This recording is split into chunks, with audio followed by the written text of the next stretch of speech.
Welcome to the Ray Harryhausen Podcast, the show dedicated to the life, career and films of a special effects titan.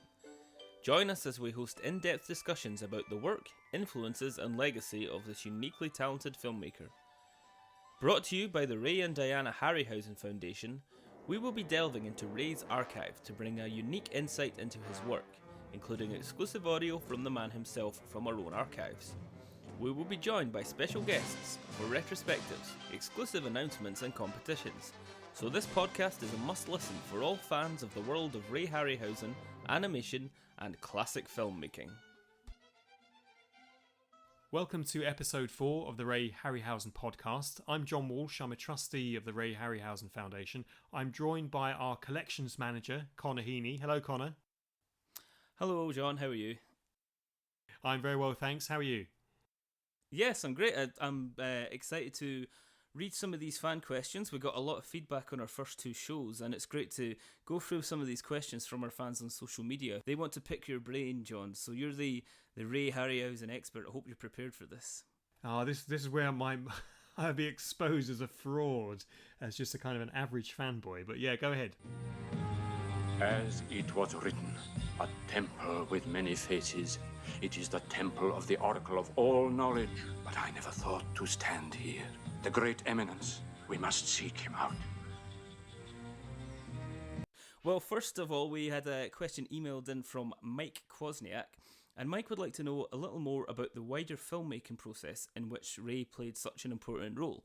So we hear a lot about Ray's animation techniques, for which he's most famous, but Mike would like to know a little more about the process of how these movies got made, the planning, financing, production, involvement with directors, actors, editing. Basically, we know that Ray was involved in everything to do with the film, and Mike would like to know a little more about that and what his procedure was for getting all of these things done on such a demanding schedule. Well, it's a tricky one to answer because in the last episode we talked about Earth versus the Flying Saucers, where things were done very cheaply, very fast.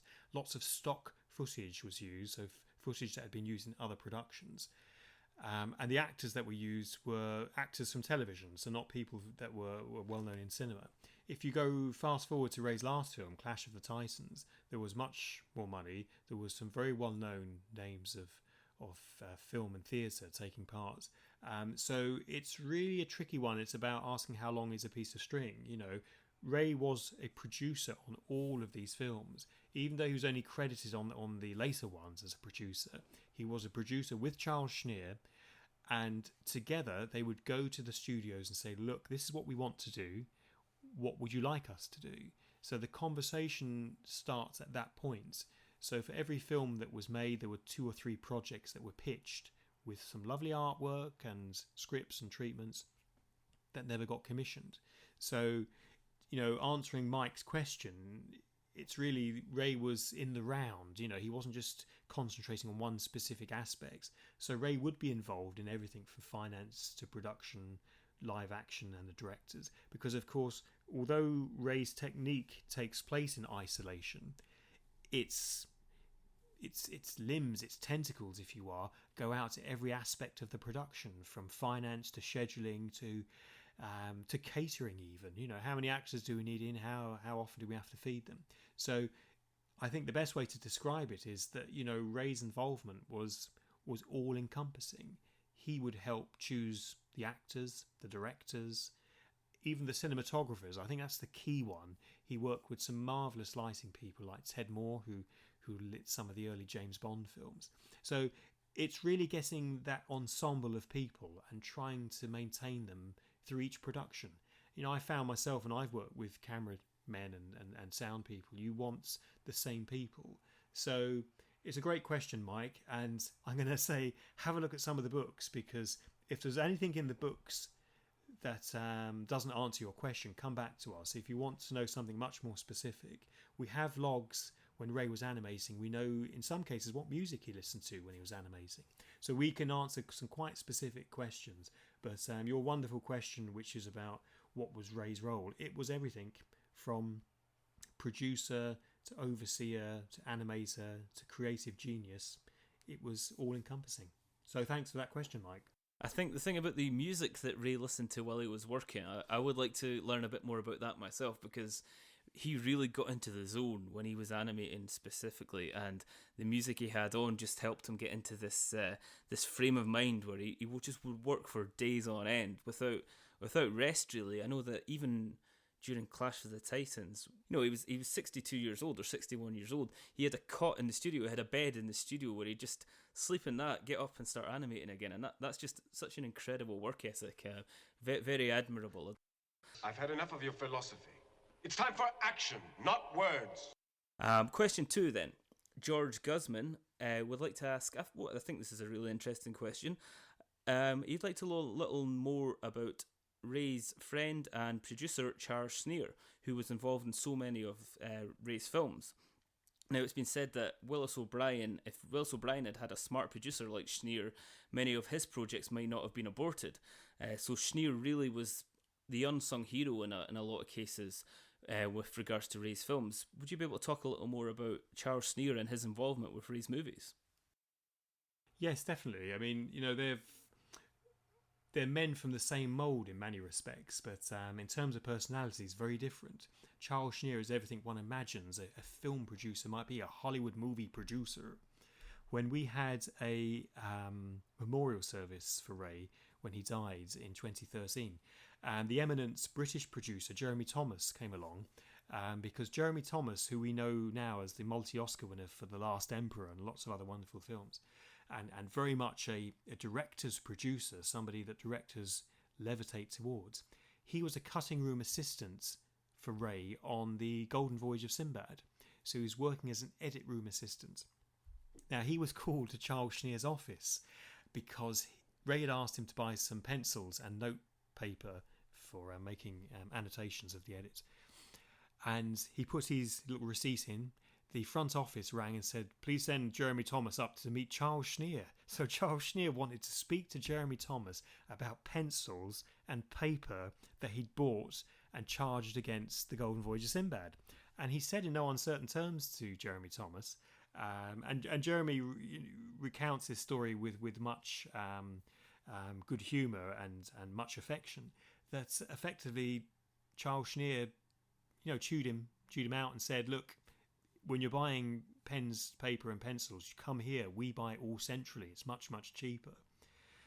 That story says a lot because it meant that Charles Schneer had his eye on everything from the dollar, the cent, the pound and the pence. So when a producer has a stranglehold or a control, if you like, of all aspects of the budget, he's working at his best, because what a producer can never do is deliver something over budget and late.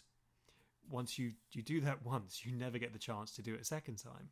So people talk about Ray Harryhausen being a very gentlemanly person, which he was, and a very gentle man, which he was. Charles Schneer had to be effectively bad cop to Ray's good cop, and it was a partnership that worked incredibly well. In terms of his life story, Charles H. Schneer was born in Norfolk, Virginia in 1940, and he was part of the photographic units in the US Army Signal Corps during the war. He moved to Hollywood following the end of the war, and he joined Columbia Pictures, and he was introduced to Ray Harryhausen by a mutual friend, and they made It Came From Beneath the Sea. It was an opportunity for them to bring together their sort of skill bases of getting a deal, cutting a deal, and doing something which sort of felt current. But certainly in terms of his work away from Ray, he'd worked on different projects, none of which people really talk about today. He'd worked on romantic comedies, he worked on a few musicals, but it's really for his Harryhausen work that he's best and most warmly known for. When Ray and Charles Schneer decided they'd make the UK their base, they both bought with their wives houses on the same street, Ilchester Place, in West London. So they very much sort of worked and lived in a sense together, in that they were local to each other. But I do know that Ray said to me he wanted to live there because his wife asked for a house that was near Harrods. So perhaps that's the true story behind why they live so closely together. But no, he's pivotal. He's very much the I suppose now, in terms of historically, the silent partner to the creation of the Ray Harryhausen legacy. You make them sound very sort of yin and yang. You know, we got the good cop, bad cop. You know, Ray never had to work on any films that were really beneath his talents, and if anything, he ended on a high with Clash of the Titans, which was his biggest film to date, his biggest budget film to date. And Willis OBrien, Ray's mentor and hero, sadly towards the end he suffered some personal tragedies, but also in terms of his career, took on quite a lot of work that maybe he shouldn't have been doing for someone of his stature. So I know that Ray had his head screwed on right and probably wouldn't have done anything which was going to be damaging, but I wonder if just having this friend and this person to collaborate with in the form of Charles Schneer, who had a little bit of a harder edge, just helped Ray to always be working on the highest quality films possible, and as you say, with the budget being so tight in a lot of these films, helping steer the ship in the right direction to maintain the good name of the Ray Harryhausen and Charles Schneer collaboration. That's right. You know, the hardest thing to do after you've made a film is to make a second film. And so it's always back to square one. So you need someone to have that energy. Who are you? Perseus, prince and heir to the kingdom of Argos. You know him. Only from a dream. I beg you, abandon me. Ask your riddle. So question 3 here from Mike Tharm, and he's got a question about the build-up technique used on the foam puppets used throughout Ray's career. So the Redosaurus was Ray's last build-up puppet before moving to foam puppets. John, do you know why that transition took place? Was that due to budget or time or a preferred puppet making process? And did this change the way that he sculpted his models before casting them? I think often when there's changes in technology and, you know, with latex and foam and so on, there's one of the things you don't want to have to do is to basically strip the skin off, the foam latex off, and to rebuild it, particularly during a shoot. And often some of the puppets would split under the studio lighting, so it would have to be repaired. So more often than not, when Ray has changed techniques, it's to do with changes in chemical technology, what's going to be more long-lasting, and also what's going to be more flexible. Because if Ray was animating today, there are so many different silicons that he could use. He certainly wouldn't be using foam rubber. Silicon is much more supple. It has a translucent quality as well. So more often than not, when Ray changed techniques, it was because there'd been some improvements in chemicals, and certainly when he was photographing as well, if there'd been better improvements in lenses and grain of film stock speeds, then he would always take that option. And I'm assuming that's the answer to that. I stand to be corrected on that if I'm not right. So there'll be a tsunami of fan comments if I'm not right on that. But I'm gonna suggest that's the answer. Well, I think what's great about being involved in this podcast and being involved in the social media is that if we get something wrong, there's a lot of people out there that are happy to correct us, and that's brilliant to have so many animators that listen to what we're saying or who comment on what we talk about, and we're able to learn from them. Ray's enthusiastic fan base know so much about these things. John, if anything you said there was incorrect, I'm sure we'll find out about it soon enough. Why do you stare at me? You have the belief of destiny, for that is what has brought us together. And with the help of Allah, we will surely triumph. There is an old proverb I choose to believe. Trust in Allah, but tie up your camel. So question from Christopher Harold here, and he wants to know about Ray's lost projects. Is there any specific ones that you think are particularly interesting, and any good reasons why they didn't go into production? Yes, there are several. I mean, there was many unrealised projects. Ray had his own version of War of the Worlds he wanted to make, and we have some fantastic artwork. We talked in the previous episode about Earth versus the Flying Saucers, and George Powell had made his version of War of the Worlds a few years earlier, and I'm a big fan of the George Powell film. I think it's fantastic. George Powell, for technical and special effects convenience reasons, hung everything on strings in a marionette style similar to Thunderbirds. So he didn't have the tripod legs on the Martian invaders. Ray's film did, or his concept for the film did, And we have some stunning artwork in the Foundation archive, which shows what Ray would have intended with his mechanical tripod creatures. So that's one that would have been fantastic if it had been made. He'd taken on some of the projects you mentioned earlier about Willis OBrien. Ray took on several Willis OBrien projects to try and get them made. The Valley of Mists was one of them, and that later became the basis for the Valley of Gwangi, which Ray made in the early 70s with Warner Brothers and Seven Arts. So that kind of evolved, as it were, from an unrealised project. In the 1950s, he wanted to do Baron Munchausen, and I know that when Terry Gilliam did his Baron Munchausen in the mid-80s, Ray very much felt that, Terry done such a terrific job of it, even though it wasn't received particularly well commercially. Ray felt that it had been done. So it wasn't something that Terry realised until he came to Ray's memorial and we had that conversation. And he was, he's quite heartened to hear that Ray thought so much of that particular film. And again, it's a film that has many of its fans. Skin and Bones was a film based on a novel by Thorne Smith about a photographer who invents a compound that makes him invisible, but you see his bones. So I think we all know where that would go. Ray was, the expert on animating the skeleton. There were other projects planned for Sinbad. Sinbad Goes to Mars is probably the one that's most widely discussed.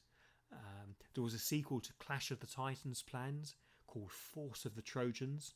So when we've seen the remake of Clash of the Titans back in 2010, that had its own sequel called Wrath of the Titans. Ray's sequel to his own Clash of the Titans would have been very different, and we do have lots of that information in the Foundation's archive. So we're hoping to make some of that available in a wider sense in the coming years. But why do projects not get made? Well, Stanley Kubrick for years tried to get a Napoleon project off the ground starring Jack Nicholson.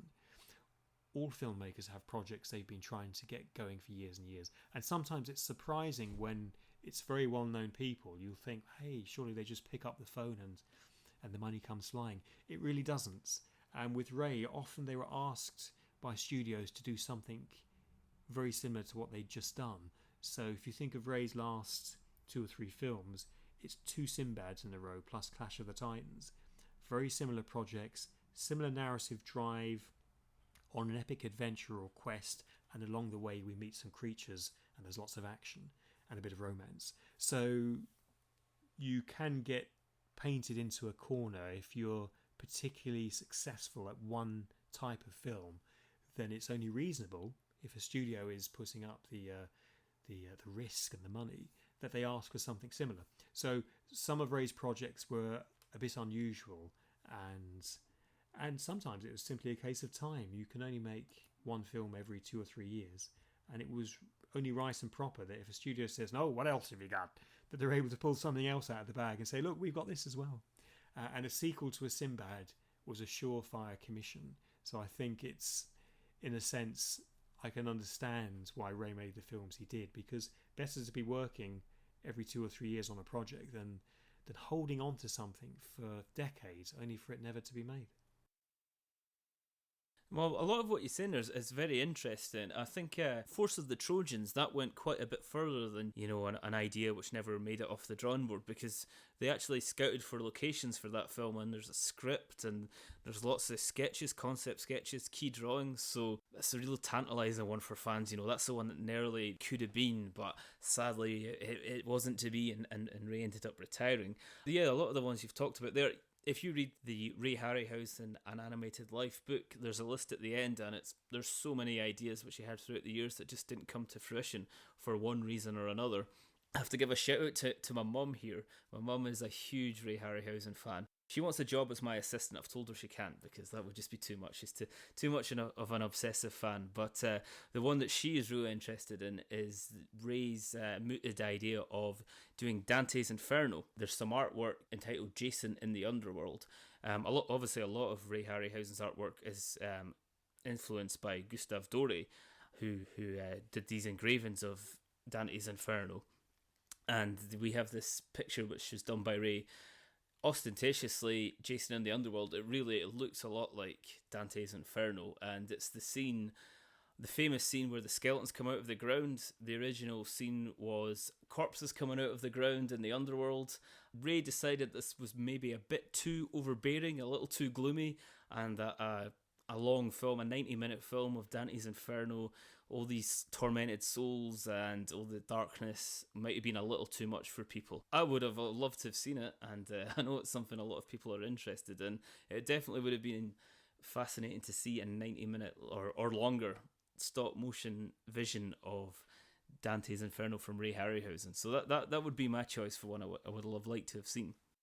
But if you think about, if you pitch that to a studio and you went in, you've just had a successful family project like The Golden Voyage of Sinbad, and you said, what I want to do next, is look at a film about the tortured soul of sinners for 90 minutes. The studio said, well, hang on, where does that fit in our summer schedule? Is this a kids' film? And it would be a hard sell. And if it didn't work, it would be very difficult to get back through the door. So you always kind of have to think about that. If we can cut to probably a bit of audio from my film school documentary, because I asked Ray directly about his influence of Gustave Doré, and he tells us, it'd be great to hear from the man himself, on what his plans were for doing Dante's Inferno. Some time ago, I wanted to make a film about Dante's Inferno because of Gustave Doré's marvelous drawings. But in thinking it over, I wonder very seriously how many people can sit through an hour and a half of the vicissitudes of tormented souls. Ray has admired and studied Doré since he was a student. He was my mentor. I based my style of drawing on Gustave Doré, and I find that he has a great imagination. He was really the original art director for films, because most of the early filmmakers studied his drawings to a great degree for crowd composition. Cecil B. DeMille used to use them a great deal, and so did Marion Cooper and Willis OBrien. Gustave Doré is neck and neck with King Kong in terms of books and items in the archive which Ray was interested in. I think those were his two main influences, and the Gustave Doré work found its way into Ray's films in different ways, but as you say, a 2-hour slog of tormented souls might have been a bit much of a hard sell back in the 1970s. Okay, I've got another question here. This is a really good one from Angus Lamont, and he would like to know a little more about Ray's early years and experiments. So I'm guessing that's everything pre-Mighty Joe Young and probably before the fairy tales as well. Angus's question is interesting, and he asked about Ray's early years and experiments. We have quite a lot of those in the archive, so in picture form, photographically, and with some film as well. And in the case of Ray's early years, there's a DVD called Ray Harryhausen, The Early Years, where you can see the fairy tale stories that he shot on 16mm colour. And there's lots of fantastic extras on there as well, because there's the test footage for the elementals, which are sort of winged kind of creatures that look very Lord of the Rings-ish. And so that's probably the best place to have a look at Ray's early work, is the DVD called Ray Harryhausen, The Early Years. I don't think it's available to buy anymore. I think it's a deleted title, but you should be able to find one on eBay or possibly on Amazon.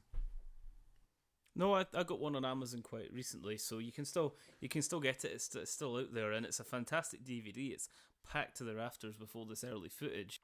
So on social media recently, I posted a picture of The Jupiterian, which is one of Ray's very early pieces of art. He drew that when he was 17 years old. You'd never tell by looking at it because it's so accomplished. And this is of a very unusual looking alien, and subsequently a model was built and test footage was shot. However, that footage doesn't seem to appear on the early years DVD. Do you know the reason for that? I don't know, and I know that there are test footage sequences right up until Clash of the Titans that we haven't located. So it may well be that I know in the archive we have cans of film and tapes that haven't been fully explored and logged. So that might be something that we've yet to uncover, because in Clash of the Titans, people may or may not know this, that Ray shot test footage with Pegasus, the flying horse, with the legs hanging and the wings flapping, to see if they could possibly do it in that form. And he said no, it didn't work at all. It looked like the horse was dead. So I said to him at the time, any chance of seeing that footage? And he said, oh no, John, I can't show you that footage. But we do have that footage, and it is somewhere, I hope, in the Foundation's Film and Media Archive. Well, I know that that Ray wasn't too keen on the Jupiterian model itself when he started filming, because he realised it was just too impractical. It was a crazy design, and it just didn't, it didn't move as a real creature would. And it was an early lesson for him. As I said, he was only 17 at the time. So I wonder if maybe Ray thought he didn't think it was suitable for public consumption and buried it somewhere in the archive. We'll maybe find it in years to come, but whether we show it to the wider world, if Ray didn't want it to be seen, then maybe we should just keep it secret ourselves. Come a little closer, so that we can get a better look at you. We are honored by your visit. What can we do to help you? I need your advice. Then you must come a little closer. You see, my two sisters here are somewhat deaf. Okay, the final questions here. Well, there's two questions here that are quite similar, so I'll ask them both. This from Mike Anderson and Dan Whitehead, and they would both like to know a little more about the directors that were involved in Ray's films, because all of Ray's films are known as Ray Harryhausen films. You don't think of the Karen Matthews or Nathan Duran or any of the directors or actors that are involved. You think of them as Ray Harryhausen films. And Mike and Dan would like to know if you have any insight on how we worked with the director on some of these films, how the directors felt having this overbearing, this legend working alongside them, really calling the shots, and whether that caused any friction. No, the short answer to that is that these films weren't really considered Ray Harryhausen films until probably the 70s onwards, when there were science fiction magazines like Starlog, Starburst, and of course previous to that, famous Monsters of Filmland. So in terms of marketing, in the way that we think of a Steven Spielberg film, they weren't marketed with Ray's name above the title. So when you pick up a Blu-ray set now and it says the Ray Harryhausen collection and the films of Ray Harryhausen, that wasn't how the probably the first, maybe even 3/4 of his films were marketed.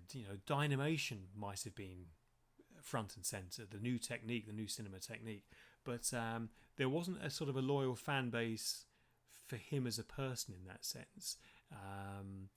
There was a small fan base that used to buy magazines, and there was a Ray Harryhausen special effects magazine as well. It's only really in more recent years, and certainly since he's retired, that they've been grouped together and called the Ray Harryhausen Collection. So I don't think directors felt particularly sidelined at the time, but they would choose directors who understood the animation techniques. So Nathan Duran worked on several pictures. They would choose directors, in the case of Clash of the Titans, that could work well with actors, so that when Ray came in to direct those particular sequences with actors for animation, there wouldn't be friction. So as a producer, as he was on all of his films, with Charles Schneer, they would meet with directors and they would ask those questions. They would look at their work, they would speak to people in the industry. So you wouldn't have the kind of conflicts where a director says, "Get off my set," because that would be worked out well in advance. People coming onto these films would know that either you have to have some expertise in this area or have none at all, and Ray Harryhausen will fill that gap.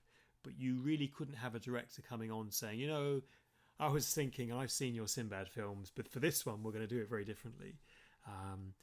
Charles Schneer and Ray Harryhausen were very much in control of all aspects, including the directors.